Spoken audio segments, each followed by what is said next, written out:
नेमणूक होणार का काय? माझी वेगळ्या कारणासाठी भेट झाली. या निवडणुकीच्या अनुषंगाने माझी भेट अजिबात नव्हती.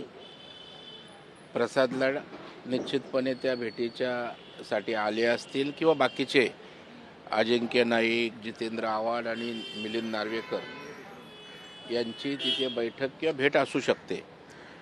परंतु या ठिकाणी माझी भेट ही कोल्हापूरला शरद पवार साहेब जाधव साहेबांच्या कार्यक्रमात भेटले होते आणि त्यावेळेला सेल्फ डेव्हलपमेंट हे कसं चालतं, त्याची प्रक्रिया काय, त्याची अंमलबजावणी कशी होते याविषयी त्यांना एक कुतूहल होतं. आणि मध्यमवर्गीय माणसाला मोठं घर मिळतं तर या संदर्भामध्ये त्याने तिथे त्रोटक माहिती घेतली होती आणि मला म्हणाले होते की एक नोट करून पाठवा आणि काही माहिती पुस्तिका असेल तर द्या. आणि मग त्या विषयासाठीच त्यांनी या ठिकाणी येण्याचं सांगितलं आणि आज त्यांना भेटलो. स्वयंपुनर्विकास कसा होतो, त्याचा सर्वसामान्यांना फायदा कसा होतो, कर्ज प्रक्रिया कशी असते, सरकार सवलती काय देतं आणि या ठिकाणी सक्सेस स्टोरी ज्या आम्ही काही 18 इमारती उभ्या केल्या त्या संदर्भामध्ये ती छायाचित्र त्यांना दाखवली. आणि मला निश्चित अभिमान आहे की एक उत्तुंग अशा प्रकारच्या व्यक्तिमत्वाचं नेतृत्व दिसलं.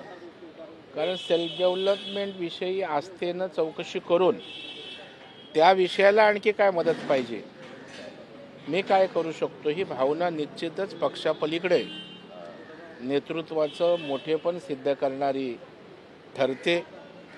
त्याने फायनान्स सेक्रेटरींसोबत बैठक लावून आणखी कर्ज कमी व्याजदरात विनासहाय्यास कसं मिळेल याचाही प्रयत्न ते करणार आहेत. आणि या संदर्भात सविस्तर माहिती, टिप्पणी, पुस्तिका आम्ही त्यांना दिल्या. कदाचित एखाद्या सक्सेस प्रकल्पावर त्या ठिकाणी भेट देण्याची पण शक्यता आहे. तसंही सुतोवाच माननीय पवारसाहेबांनी या ठिकाणी केलं. राज्य सरकार विशेषतः माननीय देवेंद्र फडणवीस साहेबांनी या योजनेला राजाश्रय दिला, पालकत्व घेतलं आहे आणि काय सवलती दिल्या याची इत्थंभूत माहिती या ठिकाणी माननीय शरद पवार साहेबांना दिली. सर, आज तुम्ही देखील भेटलात. खरं तर काल अजिंक्य नाईक यांची अध्यक्षपदाकरता बिनविरोध निवड झाली. तुम्ही स्वतःचा उमेदवारी अर्ज मागे घेतला. आज सर्वच MCAमध्ये जे उमेदवार होते ते सगळे शरद पवारांच्या इथे उपस्थित होते.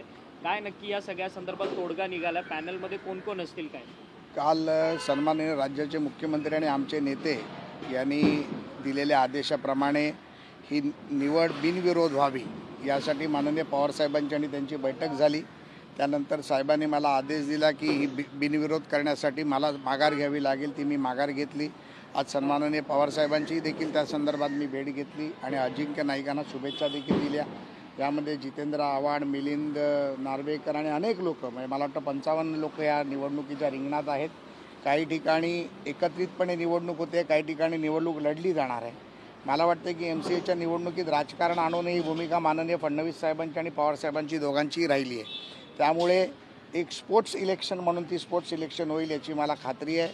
आज माझ्या भेटीचं कारण माननीय दरेकर साहेबांना देखील पुनर्विकासाबद्दल साहेबांनी विचारणा केली होती. त्याबद्दलची माहिती दरेकर साहेबांनी त्यांना दिली आणि अतिशय आनंदाने आणि अतिशय उत्सुकतेने त्यांनी तो विषय समजून घेतला. सन्माननीय खासदार सुप्रिया सुळे देखील त्यामध्ये सहभागी झाल्या आणि अतिशय चांगल्या प्रकारे देवेंद्रजींनी ही जी योजना आखली त्याची त्यांनी स्तुती केली आणि दरेकरांना देखील त्याबाबतीतल्या शुभेच्छा दिल्या. आणि भविष्यात ही योजनाला राजकारण विरहित मदत काय करता येईल, त्यांच्या अनुभवाचा उपयोग काय करता येईल याबाबतीत देखील ते मदत करणार आहेत.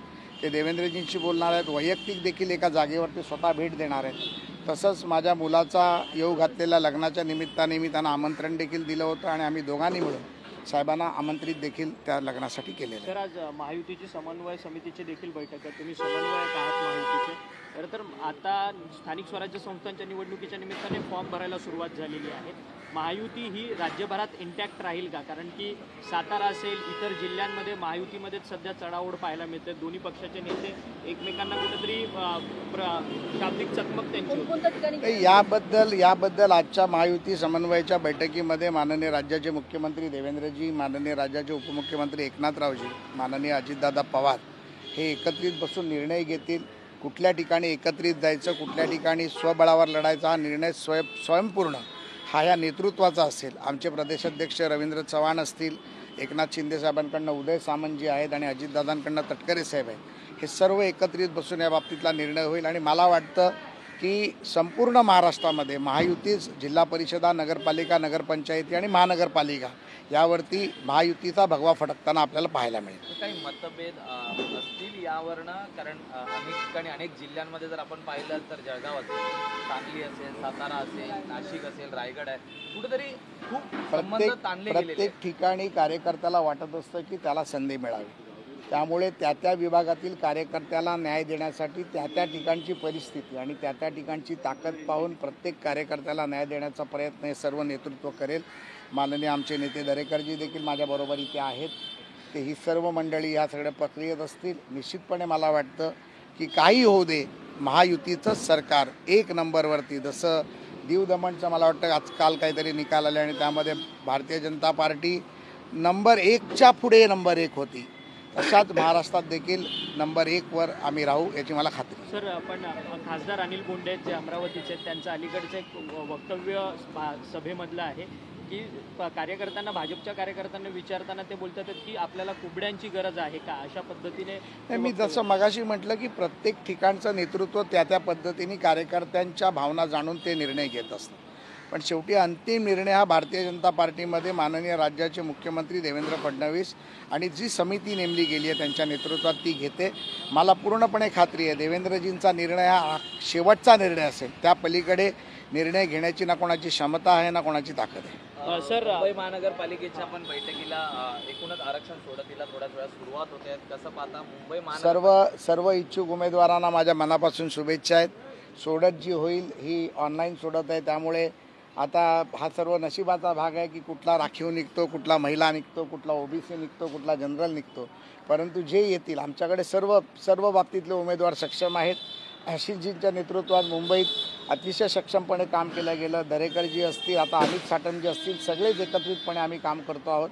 आणि मुंबई महापालिकेत देखील किती देखील ब्रँड एकत्र आले तरी बँड वाजवण्याचं काम हे दरेकर आणि लाड आणि शेलार आणि साटम निश्चितपणे करतील. सर, बॉक्सिंग फेडरेशनच्या तुम्ही अध्यक्षपदी तुमची निवडणूक झाली, परंतु या सगळ्या संदर्भात आता सावरकर स्मारकाचे जे प्रमुख आहेत रणजित सावरकर, ते मात्र या सगळ्या संदर्भात आक्षेप घेताना पाहायला मिळतात. सावरकर आमच्यासाठी आदरणीय आहेत, श्रद्धास्थान आहे. हा राजकारणाचा विषय नाही आहे.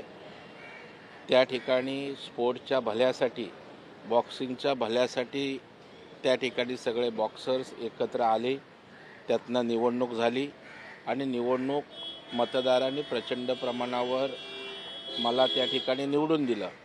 आता अंतर्गत काय गोष्टी आहेत त्याचा वाद चव्हाट्यावर मांडण्यापेक्षा या बॉक्सिंगला चांगले वैभवाचे दिवस आणायचे आहेत.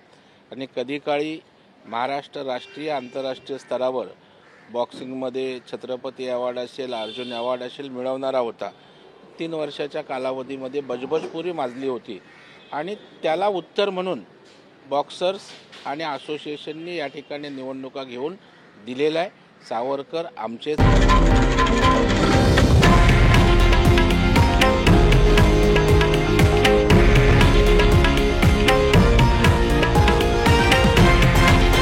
हे आहे देशातील नंबर 1 न्यूज नेटवर्क आणि आपण पाहत आहात TV9 मराठी, एकमेव.